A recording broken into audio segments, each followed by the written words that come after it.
បាទជម្រាបសួរពុកម៉ែបងប្អូនថ្ងៃនេះយើងមកមើលការដាក់ពង្រាយទូកុងតឺន័ររបស់ចសៀមវាបានអត់នៅស្ងៀមទេបងប្អូនគឺវាធ្វើគ្រប់វិធីសាស្ត្រហើយដូចយើងបានដឹងរួចមកហើយថាបច្ចុប្បន្ននេះគឺវាអត់នៅស្ងៀមដូចកម្ពុជាយើងទេបងប្អូនយើងស្ងៀមតែស្ងៀមមែនបងប្អូនយើងស្ងៀមតែអត់មានសកម្មភាពឲ្យតបស្កាត់ណាមួយទេ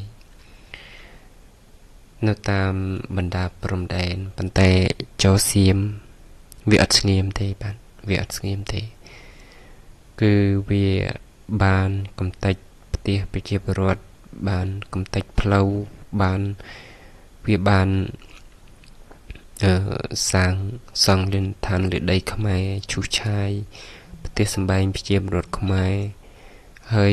វាបានកសាងនៅហេដ្ឋារចនាសម្ព័ន្ធនៅលើទឹកដីយើងទៀតដោយវាដកទង់ជាតិលើដីយើងដោយយើងបានឃើញបច្ចុប្បន្ននេះស្រាប់ហើយបាទនៅតាមបណ្ដាព្រំដែនដែលមានទំនាស់ជាមួយចោសៀមដែលវាដណ្ដើមបានគឺវានឹងលុបបំបត្តិនៅអត្តសញ្ញាណរបស់យើងវានឹងឈូសឆាយចេញអស់ហើយវាបានរៀបចំអភិវឌ្ឍដាក់ទង់ជាតិវាដាក់ឈ្មោះប្រទេសវាដាក់ប៉ាយស្រុកវាបាទដើម្បីឲ្យអន្តរជាតិមើលមកដឹងថាដីនឹងគឺជាដីរបស់វាហើយយើងផ្កែកគេមិនបងប្អូនបើយើងស្ងៀមឲ្យគេ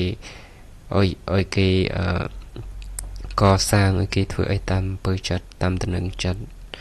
ហើយតាមបណ្ដាព្រំដែនដែលវា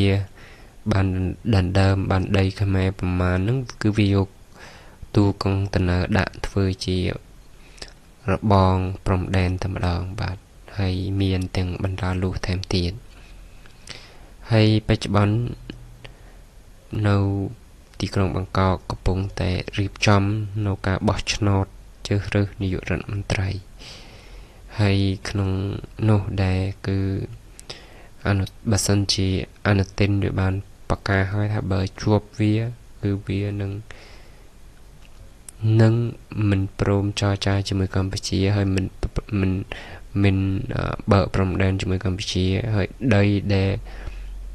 យកពីខ្មែរបានប៉ុន្មានគឺវាមិនអោយខ្មែរវិញទេបាទគឺវាអត់អោយវិញទេបាទ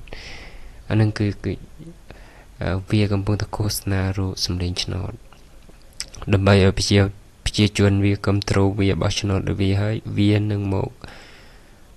រំលោភបំពានទៅលើប្រជាជនខ្មែរយើងក៏ដូចជាមករំលោភដែនអធិបតេយ្យរបស់កម្ពុជាបាទនេះគឺជាការព្រួយបារម្ភរបស់ខ្ញុំបាទក៏ដូចជាពុកម៉ែបងប្អូនដែលជាជនជាតិខ្មែរគួរតែជឿចាប់បាទហើយមិនមានអារម្មណ៍ស្បាយទេបងប្អូនបាទគណៈពេលនេះគឺយើងឃើញបើតាមដានដូចខ្ញុំទៅដឹងថាគួរឲ្យភ័យបារម្ភនិងព្រួយបារម្ភការបាត់ទឹកដីការបាត់បង់នៅទឹកដីដែលវាដណ្ដើមបានបាទ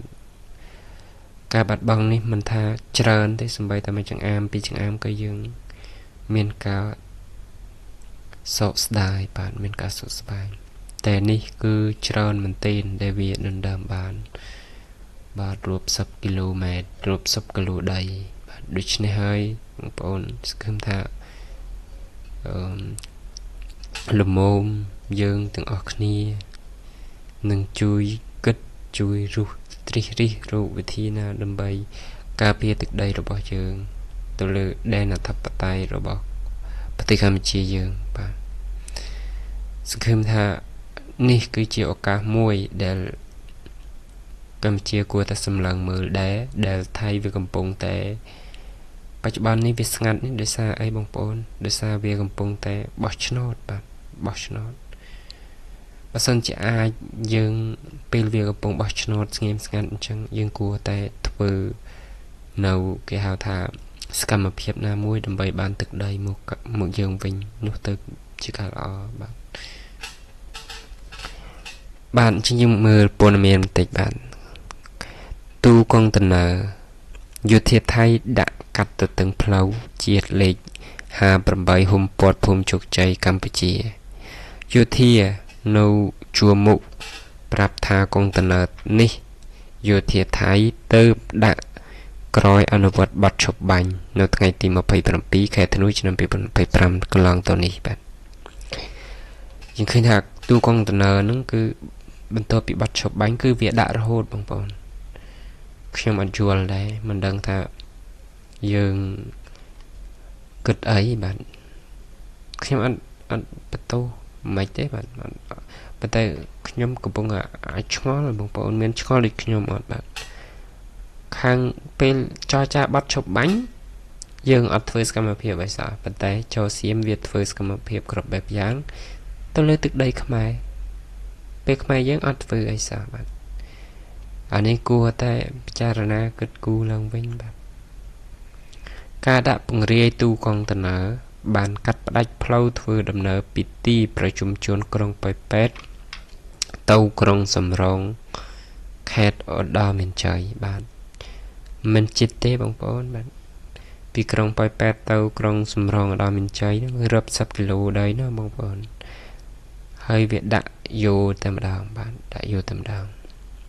នៅចន្លោះបង្គោលគីឡូម៉ែត្រលេខ20-21ដោយត្រូវប្រើប្រាស់ផ្លូវវាងជំនួសបាទគឺឆ្ងាយណាបងប្អូនពីប៉ោយប៉ែតទៅឧត្តរមានជ័យ